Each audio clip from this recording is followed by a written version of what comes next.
Hello साथियों, नमस्कार। मैं आनंद कुमार मिश्रा स्वागत करता हूं आपका अपने YouTube चैनल IAS मास्टर पे। आज हमारा बंदरगाह का ये वीडियो है जिसमें हम बंदरगाह के बारे में चर्चा करेंगे, क्योंकि यहाँ से प्रश्न ऐसा कोई एग्जाम नहीं है जिसमें पूछा न जाता हो और न गया हो, ठीक है। और आगे भी एग्जाम में संभावना है कि यहाँ से प्रश्न बनेगा।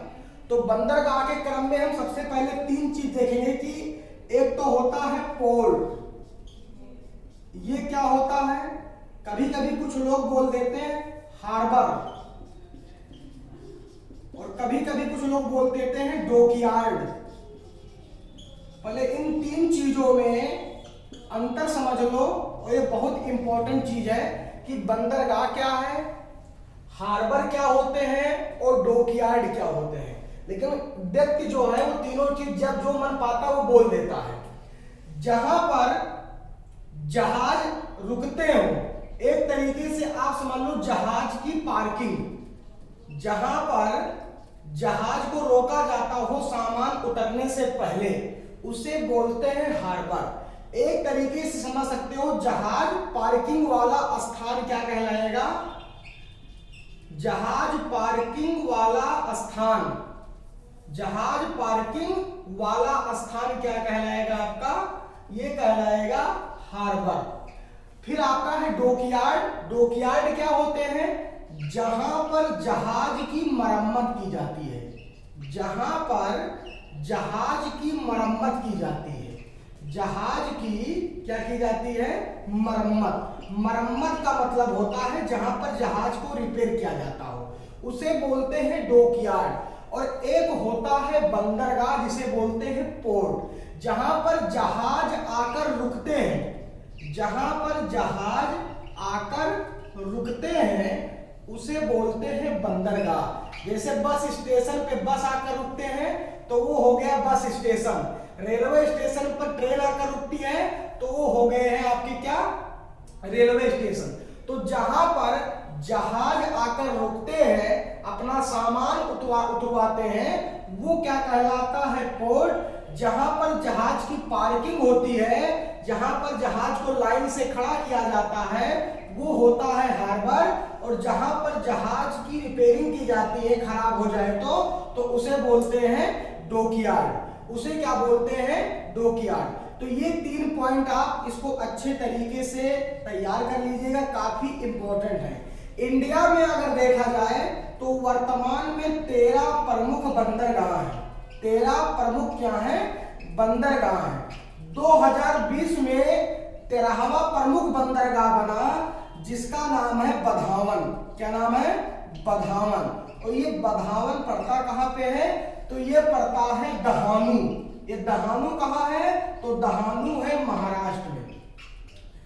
तो भारत के 13 प्रमुख बंदरगाह हैं जो केंद्र सरकार के अधीन कार्य करते हैं। जो बड़े बंदरगाह होते हैं उन पे कंट्रोल करती है सेंट्रल गवर्नमेंट, और जो छोटे या मझले बंदरगाह होते हैं उन पे कंट्रोल करती है आपकी राज्य सरकार। और छोटे बंदरगाह या मझले बंदरगाह भारतीय संविधान के समवर्ती सूची में आते हैं।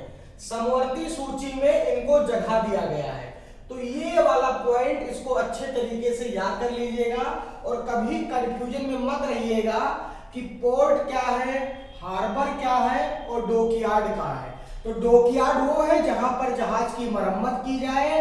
हार्बर क्या है? जहां पर जहाज को पार्किंग में लाया जाए। और पोर्ट क्या है? जहां पर जहाज आकर रुकते हो और अपना सामान उतारते हो और उस जहाज पर दोबारा सामान को लादकर दूसरे देशों में भेजा जाता हो, वो पोर्ट कहलाते हैं। इसको नोट कर लीजिए, फिर इसको मिटा देते हैं। बंदरगाहों की भारत में बड़े बंदरगाहों की संख्या 13 है। 13वां बंदरगाह बना बधावन, जो पड़ता है महाराष्ट्र में। और बड़े बंदरगाह सेंट्रल गवर्नमेंट के कंट्रोल में होते हैं, और छोटे बंदरगाह स्टेट गवर्नमेंट के कंट्रोल में होते हैं, जो समवर्ती सूची में जिनको जगह दिया गया है। इसको नोट कर लीजिए एक बार, या स्क्रीनशॉट ले लीजिए, इसको मिटा देते हैं। फिर हम क्रम से देखते हैं कि बंदरगाह किन किन राज्यों में पाए जाते हैं भारत के, इसको जल्दी से फिनिश करते हैं, ज्यादा गहराई में जाने की जरूरत नहीं है, लेकिन जो इंपॉर्टेंट चीज था वो मैंने आपको क्लियर कर दिया कि कभी कंफ्यूज नहीं होइएगा कि डॉकयार्ड और इसमें अंतर क्या होता है।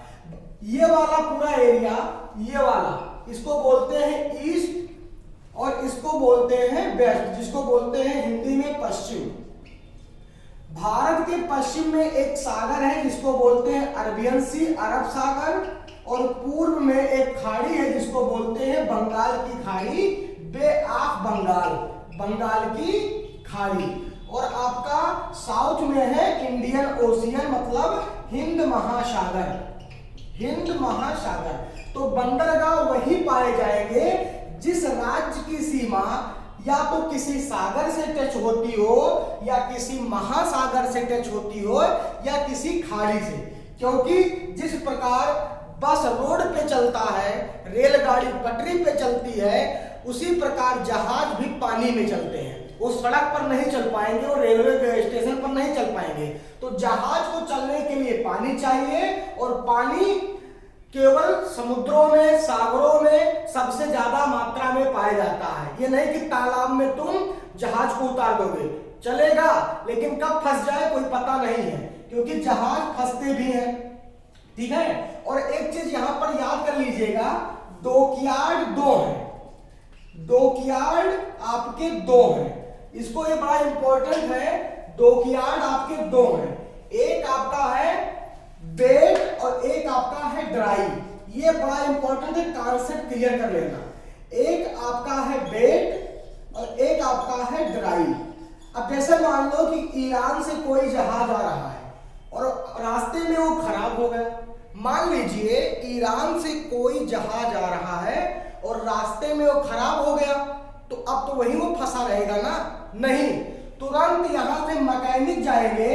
अगर जहाज पानी के अंदर खराब हुआ है और पानी के अंदर उसकी मरम्मत की जा रही है, पानी के अंदर उसे बनाया जा रहा है, तो उसको बोलेंगे बेट, बेट डॉकयार्ड। और अगर जहाज को पानी से बाहर किसी गैराज में बनाया जाए, उसकी मरम्मत की जाए, तो उसको बोलेंगे ड्राई। तो ये भी कॉन्सेप्ट क्लियर कर लेना कि वेट डॉकयार्ड और ड्राई डॉकयार्ड क्या होते हैं। अगर जहाज पानी में खराब हुआ है तो वो वेट डॉकयार्ड है, और अगर जहाज को किसी गैराज में या किसी दूसरी जगह पर बनाया जाता है तो उसे बोलते हैं आपका ड्राई। तो डॉकयार्ड दो है। अब बात करेंगे कि कौन कौन से बंदरगाह हैं जिनको हमें पढ़ना है। तो सबसे पहले देख लीजिएगा कि भारत का ये राज्य है गुजरात, गुजरात के बाद महाराष्ट्र, महाराष्ट्र के दक्षिण में गोवा, गोवा के दक्षिण में कर्नाटक, कर्नाटक के दक्षिण में केरल। फिर यहाँ पूर्व में आते हैं वेस्ट बंगाल, वेस्ट बंगाल के दक्षिण में उड़ीसा, उड़ीसा के दक्षिण में आपका आंध्र प्रदेश, और आंध्र प्रदेश के दक्षिण में आपका तमिलनाडु। तो भारत के उन्हीं राज्यों के पास बंदरगाह हैं जिन राज्यों की बाउंड्री किसी वाटर से ज्वाइंट है। समझ गए? तो भारत के 1 2 3 4 राज्य ईस्ट में है और 5 राज्य आपके वेस्ट में है। टोटल आपके 9 राज्य ऐसे हैं जिनकी सीमा किसी न किसी पानी से टच करती है। सर्वाधिक लंबी तट रेखा वाला नंबर 1 राज्य आपका गुजरात है, और नंबर 2 पर सबसे लंबी तट रेखा वाला आपका है आंध्र प्रदेश। ये भी क्वेश्चन बहुत पूछा गया है, ये क्वेश्चन याद कर लीजिएगा कि सबसे लंबी तट रेखा वाला राज्य कौन सा है? गुजरात, और नंबर 2 पर है आंध्र प्रदेश। पहला तो सबको पता है पर दूसरा सबको नहीं पता होगा ख्याल से मेरे, तो ये भी याद कर लीजिएगा, दूसरा आंध्र प्रदेश है। तो गुजरात में एक बंदरगाह है जिसका नाम है कांडला। अभी केवल हम नाम देखेंगे।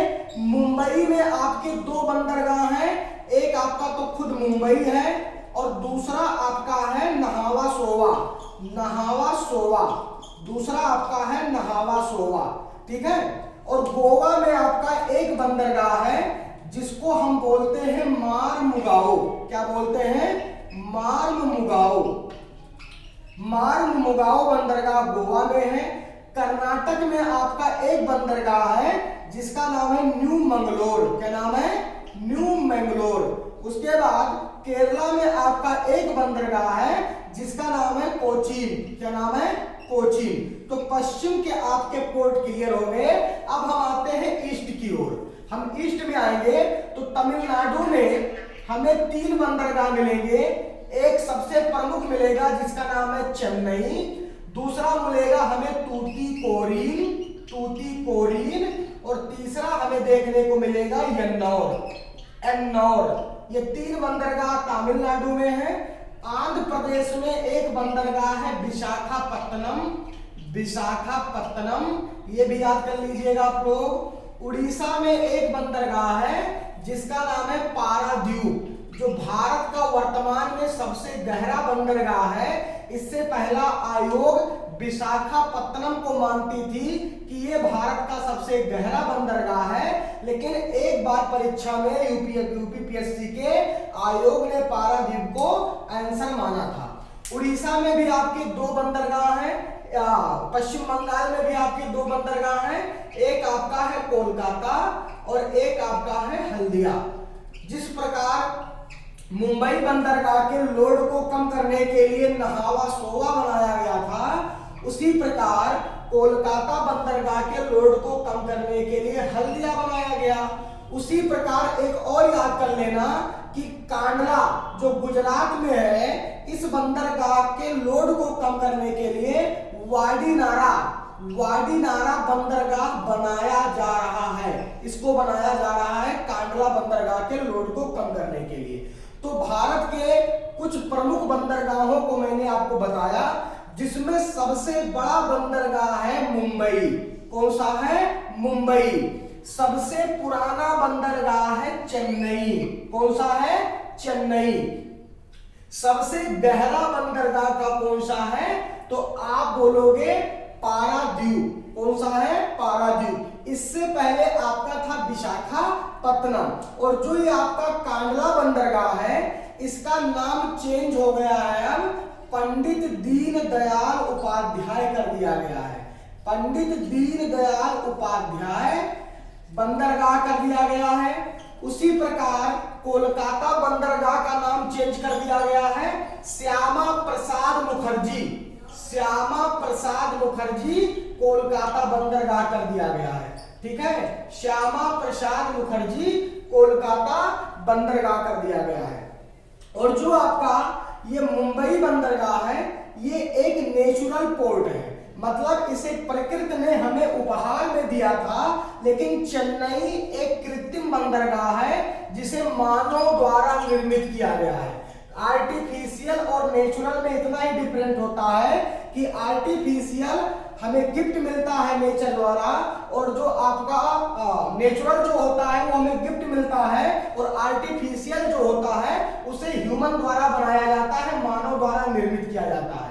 तो सबसे पुराना चेन्नई, सबसे गहरा पारादीप, सबसे बड़ा आपका मुंबई, और सबसे बड़ा ये प्राकृतिक बंदरगाह भी मुंबई है। नहावा सोवा के बारे में जान लीजिए कि नहावा सोवा पर जहाज का सामान भी मशीन उतारेगी और जहाज का सामान भी मशीन लादेगी। ये पूरी तरीके से बंदरगाह यंत्र पर आधारित है। यहाँ पर केवल मशीन को चलाने वाले ही लेबर काम करते हैं, बाकी पूरा काम मशीन करती है। जहाज का सामान भी मशीन लादेगी, उतारेगी भी मशीन, और मशीन द्वारा ही उन सामानों को ट्रकों में, बसों में या छोटे छोटे वाहनों के माध्यम से भारत के अन्य राज्यों में भेजा जाएगा।